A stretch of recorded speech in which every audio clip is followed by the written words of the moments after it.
بسم اللہ الرحمن الرحیم۔ السلام علیکم، میں ہوں علی اصغر اور آپ دیکھ رہے ہیں میرا یوٹیوب چینل۔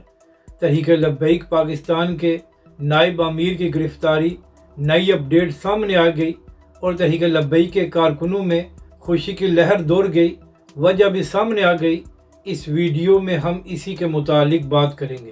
ناظرین اکرام، تھوڑی دیر پہلے جیو نیوز اور دیگر نیوز چینلز نے یہ خبر دی تھی کہ تحریک لبیک کے نائب امیر سید ظہیر الحسن شاہ صاحب کو اوکارا جاتے ہوئے گرفتار کر لیا ہے، اور پھر ناظرین اکرام، تحریک لبیک کے ذرائع کی جانب سے بھی اس بات کی تصدیق کی گئی تھی کہ شاہ صاحب کو گرفتار کر لیا گیا ہے۔